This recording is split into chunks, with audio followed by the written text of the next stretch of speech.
Hello, my name is Jacob Fefer, and this is my presentation on the use of KWL charts when talking about the conservation of energy. So, the topic that will be covered in this lesson is the conservation of energy, looking at it from a physics perspective. And the next generation science standard that's being addressed in this lesson is HS PS 3 2.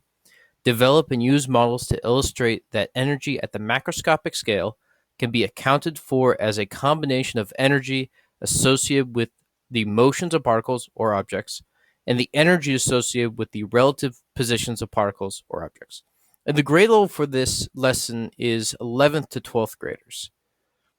The ELD learning objective for this lesson is that students will be able to identify prior knowledge about a subject and interpret the key ideas presented in a text about either the same subject or another subject that's related to that prior knowledge. And the language level target for this lesson is going to be intermediate to advanced language learners. And without further ado, I will begin. All right, class. So before we begin our reading activity today, I just wanted to pose a little question to you guys. What is energy? Energy is one of those topics that we talk about all the time in science, but what is it? Okay. And something that I kind of like to think about is that energy is the ability to do something. Okay. So like, if I have this ball, okay, and I chuck it at, Tom's head right here in the front row. Okay. The ball has energy, right? When it's going through the air, right? Well, how did it get that energy? Right. I gave it to it by throwing it.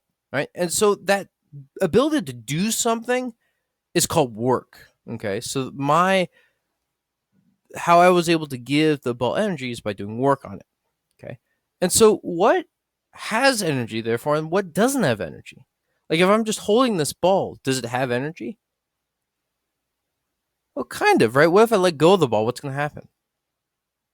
It's going to fall, right? So even though you might not have a good physics definition of energy, just kind of go with your gut. Think about things, what sort of energy could be contained in something.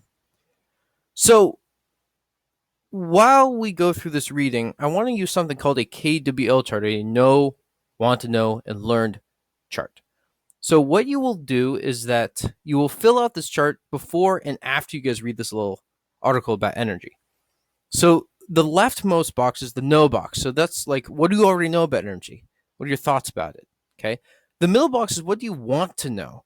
So, what questions do you have? What do you want answered? And the last box is after you've done reading, what have you learned? Okay, did you answer those questions in the want to know? So, what are some examples of something that you guys will know? Right, objects can have energy, right? Energy is something you can give things. Okay. Good, yeah. Maybe heat has something to do with energy, yes. So maybe there are different forms of energy. Okay, and then what would you guys want to know? Yeah, maybe, what are those different forms of energy? So here are some examples I've just kind of written down. So yeah, objects can have energy. Okay, energy is the ability to do, so going back to that work. And then, pies have energy, right? When we eat them, okay, we gain energy from the pie, right? So maybe that's something else you guys can think about. Okay, and then in the want to know column, are there different types of energy? Very targeted questions, or maybe broader questions like, what's the meaning of life and what does it have to do with energy? Though we already have kind of answered that question. 42, duh. And so, I mean, what's the whole point of this? Well, it's to help you guys out with formulating questions even before you guys read. And then you can use those questions while you guys are reading through the article to kind of help you guide through and piece apart the article and get the main ideas out. Okay. And then by thinking about the questions beforehand, you can start to make those connections to other aspects of science, and also to other kind of pre-knowledge that you guys already had about the subject. Okay. So if you guys have any questions, feel free to ask them. But go ahead and use that chart. Fill out the two boxes of the know and want to know before you start reading, and then fill out the learned column after you read. All right, get to it.